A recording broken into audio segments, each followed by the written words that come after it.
Thanking Armando Lobato for organizing one of the best CC meetings I've ever been attended, and well done, Armando. I'm going to talk to you about the multi-flow modulator in management of chronic symptomatic aortic dissection. Currently, there's no available graft for chronic symptomatic aortic dissection. Everything's been run out of indication for use. That's my disclosure, not affect any part of my talk today.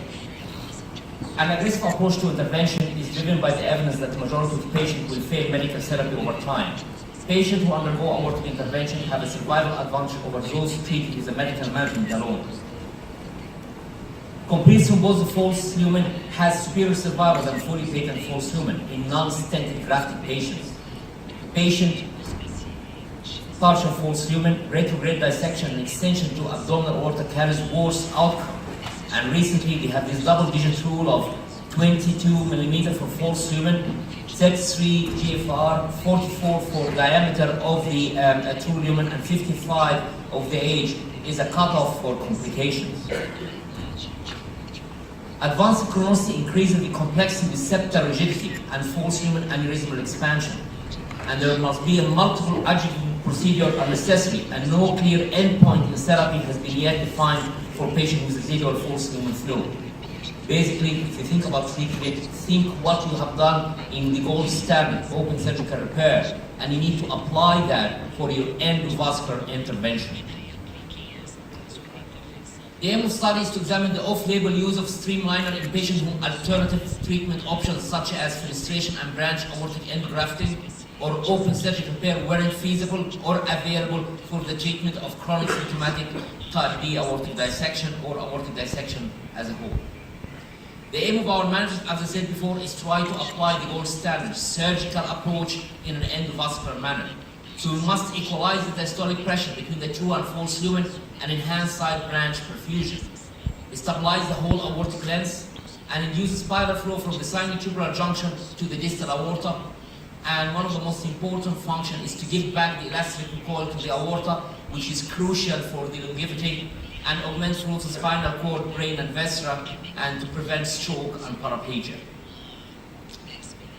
So the number of dissections were 38, and you can see there was 3 of them, type A and type B, and the number of views was 101, and we covered 9 innominate artery, 15 left common carotid, and 32 left subclavian. And if you can see from the virtual endoscopy, we've been told that there's an entry point and exit point. I think this is for the birds now, because the whole aorta is unstable, full of holes. So there isn't any one single entry point, and there isn't one single exit point. The whole aorta is unstable, as you can see in here from the virtual endoscopy of a patient with type B dissection. Technical success was 97%, and 84 were completed through a single groin approach. A mean of 2 devices were deployed per patient with a mean of 4 branches covered per patient. The proximal landing zone ranged from zone 0 to zone 4, with distal landing zone varying from zone 4 to zone 10. So this is the start of our program, and as you can see in here, this is a chronic symptomatic type B dissection not responding for pain management, and he's a claudicant, and we went on and we put the 4 MFM in him, and as you can see that the MFM started from the sinutubular down to the distal aorta, and that's the follow-up at 12 months. Now, as I've told you before, we need to apply the endovascular mechanism that we're going to apply. We have to adapt what we used to do in open surgical. In surgical, if all of you remember, we used to scissor the septum and allow this septum to stay back along the media and adventitia. So what we do, we create a uniluminal aorta by balloon rupturing of the intimal membrane. This will allow us to approximation of the intimal layer to the outer aortic wall by the streamliner. We do that from the juxtarenal aorta to the distal aorta. Do not try to do that into the thoracic aorta. It's a completely different animal, and it could end in perforation. The endovascular surgery is very important to allow the distal area to reperfuse back, so you don't need to worry about the renal, the SMA, and the celiac. The minute you open this, you have created one big box for everything, so that the minute you put the stent and you create and eliminate the flow, everything will stick together. This balloon-provoked intimal disruption allowed the streamliner to restore uniluminal spiral flow dynamics and avert vascular or spinal cord nerve perfusion. And as you can see here, as soon as we finish that, we allow to do it just from the juxtarenal aorta down to the distal aorta. Now, this is a young lady that was suffering a lot from chronic pain because of her type B dissection, and she was denied any other intervention. We went on and we have applied the streamliner from her arch down to both common iliac, and it was the first case that we done it this way. And just to get the glory, it had been put on the front of the GVS as one of the first cases being done and using that concept. Then we started to be much more aggressive treating type A and type B, and this is a very complex case that I performed with Victor Kostas in Romania. And as you can see in here, that the only thing that this patient required was a pericardial window for a pericardial effusion. There is nothing in technology that's available currently to allow to have this outcome in this way available on the market yet. Then we're starting to look much more deeper in the area, and we started creating what's called endovascular elephant kinetic trunk. All of you that know about the endovascular frozen elephant trunk, which was popularized and in 2003 becoming one of the major advantages for all of this. But this is a frozen, and a frozen could cause problem because it causes systolic hypertension and there's no elastic recoil. In here, we allow that elastic recoil to be given back with insurization of the stent. So we do the same exactly as we have done before. We do create a uniluminal box between the false and the true lumen, and then we'll start fixing any problem that may appear in it. Much more probably is the left subclavian. There is always dissection to the mouth. We stem that, and we start firing from the sinutubular junction. And in this patient, because we couldn't fibrillate the patient, the stent went back. So we went back and we added an extra stent, and you can see in here how it looked like in the arch with perfusion of all the great vessel of head and neck. And then we applied phantom to the most common iliac, and within 1 month, the patient was fully modulated. And this is the follow-up for the first 11 cases that we have used the total endovascular elephant trunk for it. I don't know why they're not working.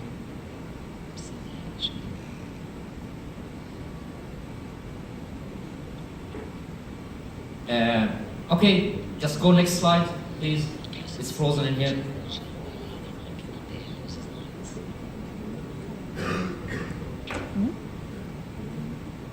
Okay. I will not say there's sabotage, but definitely the computer have crashed. And we're starting to use it much more extensively in type A and type B dissection, and we're starting to learn that the more that we have to do, the more careful in the technique of firing. You must allow the stent to balloon and touch the both walls of the aorta. And the only way to do that, you endokilt it by firing and pushing the rod up in order to get it through.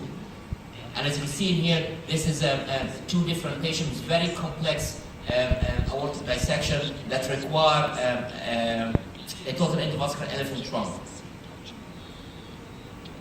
Okay, next please. And again, we started using that in the patient who require a total aortic stabilization with an induced aneurysm post dissection. Next, please. So there was no rupture of stent fracture, no spinal or visceral ischemia, no cardiovascular stroke, there was no renal failure, no lower limb ischemia, and no retrograde type A dissection. Next, please. At 12 months, results are superior to N-stent, ERAD, and the absorbed studies, as you can see from the Kaplan-Meier curve. Mean true lumen gain was more than 14% over 12 months, and false lumen index dropped to less than 0.2 at 12 months. Again, this is the GBS of this month. We are on the front page again with a clinical paper about the chronic symptomatic aortic dissection and population forward analysis of symptomatic chronic type B. The time doesn't allow me to explain everything, but I advise you to have a look at it because it could explain a lot of mess in your mind about it. Remember, I'm talking about dissections, not aneurysms. Ladies and gentlemen, Mr. Chairman, Streamliner has better patient risk-benefit ratio. It improves quality of life with no paraplegia or renal failure in no option patient with superior performance and safety. Its simplicity, consistency, and reproducibility allow us to treat these complex cases. We are beyond the learning curve that allowed establishing the indication and contraindication of Streamliner technology. Now we are moving more after that, and as you're well aware that we always try to push the wheel much more further. So we are trying to design an endopental and a kinetic elephant trunk so that we'll be able to start from the aortic valve down to both common iliacs. This allows to stabilize the whole aorta because that dissection type A and type B, I think is still a mess. I think the total aorta is completely unstable, and you sometimes blame yourself that you created a retrograde type A dissection, but I think that because you haven't done a gated ECG, CTA, and that's why you missed that is there from before. And again, I thank Armando for the kind invitation, and I'm looking forward to be here next year. Thank you so much. Professor Parodi, when he said that you need a 400 millimeter of a hole. When we used to be trained doing open surgery, we used to do septotomy, and then we start stitching that septum to the wall with pledget, and then we put some human glue to attach this. You do the same exactly by doing the endovascular. You do the balloon septotomy, and then you get the stent across, and you have to improve the flow to the side branches. That's the whole idea. A covered stent graft will never do that. And much more, you do insualization. The minute you have insualization, the whole problem is stopped. I'll go back to Frank when he said that why nobody is using this. When this had been released, I wasn't involved at all in it, and they have used it for aneurysms. And it got bad because they didn't understand about adventitious elastolysis. Just look at it and think laterally about the ability for this for dissection. It's a completely different animal.